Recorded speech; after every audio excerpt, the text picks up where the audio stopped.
الرحمن الرحیم۔ السلام علیکم۔ اللہم صلی علی سیدنا و مولانا محمد وبارک وسلم صلی علیہ۔ شب برات۔ شب برات میں کوئی خاص عبادت مقرر نہیں۔ شب برات اگرچہ انتہائی فضیلت والی رات ہے اور فقہاء اکرام نے اس رات میں جاگ کر عبادت کرنے کو مستحب قرار دیا ہے، لیکن اس رات میں کوئی خاص عبادت مقرر نہیں۔ رات کو جاگنا اور اس میں عبادت کرنا باعث اجر و ثواب ہے اور اس کی خصوصی اہمیت ہے۔ البتہ یہ بات درست ہے کہ اس رات میں عبادت کا کوئی خاص طریقہ مقرر نہیں کہ فلاں طریقے سے عبادت کی جائے، بلکہ نفلی عبادت جس قدر ہو سکے اس رات میں انجام دی جائے۔ نفلی نماز پڑھیں، قرآن کریم کی تلاوت کریں، ذکر کریں، تسبیح پڑھیں، دعائیں کریں، یہ ساری عبادتیں اس رات میں کی جا سکتی ہے، لیکن کوئی خاص طریقہ ثابت نہیں ہے۔ 15 شعبان کا روزہ۔ تمام ذخیرہ حدیث میں اس روزے کے بارے میں صرف ایک روایت ہے کہ شب برات کے بعد والے دن روزہ رکھو۔ اگرچہ یہ روایت ضعیف ہے، لیکن چونکہ فضیلت ضعیف روایت سے بھی ثابت ہو جاتی ہے اور یہ دن ایام بیض میں سے بھی ہیں۔ ایام بیض سے مراد ہر اسلامی ماہ کی 13، 14 اور 15 تاریخ ہے۔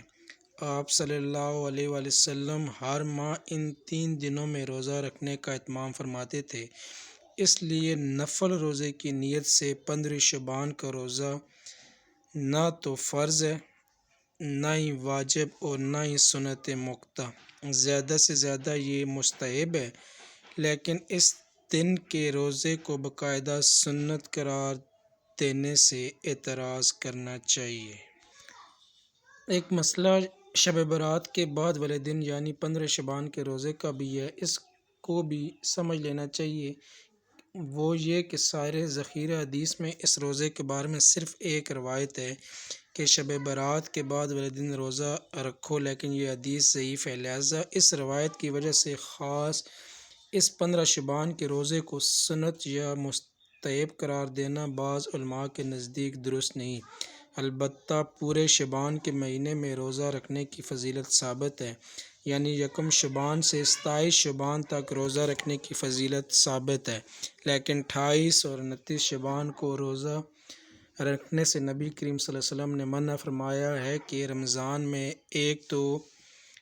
سے ایک دو روز پہلے روزہ مت رکھو تاکہ رمضان کے روزوں کے لیے انسان نشاط کے ساتھ تیار رہے، لیکن یکم شعبان سے 27 شعبان تک ہر دن روزہ رکھنے میں فضیلت ہے۔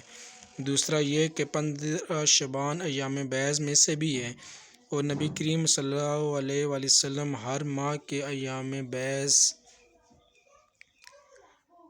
تاریخ کو لہذا اگر کوئی شخص ان 2 وجہ سے 15 شعبان کا روزہ رکھے، ایک اس وجہ سے کہ یہ شعبان کا دن ہے، دوسری اس وجہ سے کہ یہ 15 تاریخ ایام بیض میں داخل ہے، اگر اس نیت سے روزہ رکھ لے تو انشاءاللہ موجب اجر ہوگا، لیکن خاص 15 تاریخ کی خصوصیت کے لحاظ سے اس روزے کو سنت قرار دینا بعض علماء کے نزدیک درست نہیں۔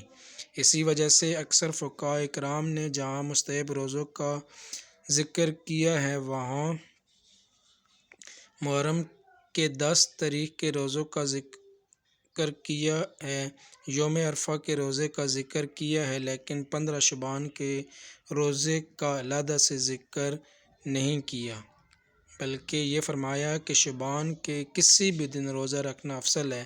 بہرحال اگر اس نقطہ نظر سے کوئی شخص روزہ رکھ لے تو انشاءاللہ اس پر ثواب ہوگا، باقی کسی دن کی کوئی خصوصیت نہیں، اس روزے کو باقاعدہ سنت قرار دینے سے پرہیز کرنا چاہیے۔